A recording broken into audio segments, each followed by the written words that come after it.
되면은 결혼 다 하시고요.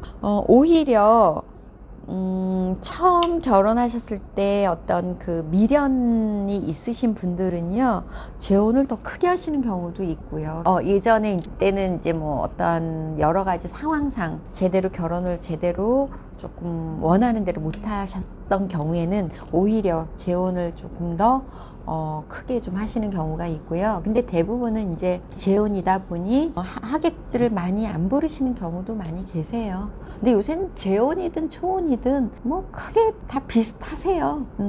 재혼하시는 분들도 많고 많이들 계시죠. 그래서 똑같이 다 하시고. 그러니까 이게 예전에 제가 동행을 하다가 비동행을 하다가 지금 다시 동행을 하는 거잖아요. 사실 객관적으로 비동행으로 하는 경우에는요, 신랑 신부님들하고 상담 때만 만나지 크게 이렇게 좀 접목되는 게 별로 없어요. 그냥 카톡으로 뭐 스케줄 정도?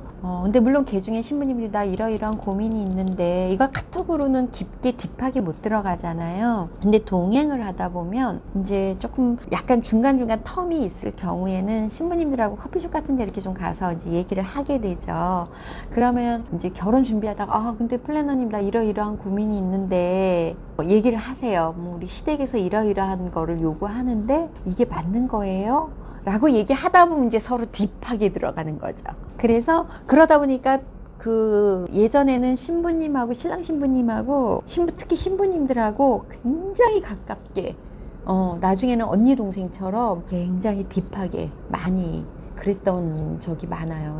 그래서 이제 결혼하고 나서 처음 막 연락 와서 플래너님 뭐 너무 결혼 잘했고요. 막 이제 서로 눈이 핑하게 이제 막 서로 통화도 하고 이러는 건데, 근데 비동행을 한 오랫동안 하면서 그런 문화가 많이 없어졌던 거죠. 요즘에는 잘은 모르겠는데 예전에는 또 지금과는 다르게 속마음을 많이 터놓고 얘기하는 그런 사례들이 많았거든요.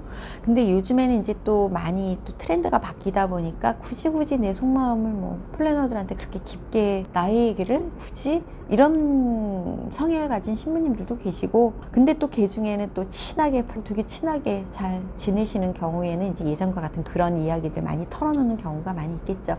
근데 사실 신부님들이 갖고 계시는 이제 결혼을 앞두면 여러 가지 막 돌발 상황도 생기고요. 가족과 가족의 대립도 있고, 신랑들한테 못 말할 나의 뭐 어떤 그런 비밀도 있고, 예를 들면 이제 저희가 뭐 스타일링 할 때 어떤 신부님은 신랑 안 들어오게 하면 안 될까요? 나 체형에 이러이러한 약간 뭐 보여주고 싶지 않은 뭐 이런 거가 있듯이 나의 고민이 이러이러한 거가 있는데 신랑하고는 조금 얘기하기가 좀 그렇고, 그러면 이제 친구들한테도 좀 그렇고, 그런 플래너들한테 그런 속마음을 얘기하는 경우도 있어요. 그러면 이제 그 이야기를 하는 그 이면에는 이 플래너는 이제 만나고 언젠가는 그렇게 만남이 많지는 않을 거 아니에요. 결혼하면 거의 끝날 거 아니에요. 그럼 그 와중에 이 플래너는 또 나의 사람들을 잘 모르니까 그냥 조언을 구하는 거죠.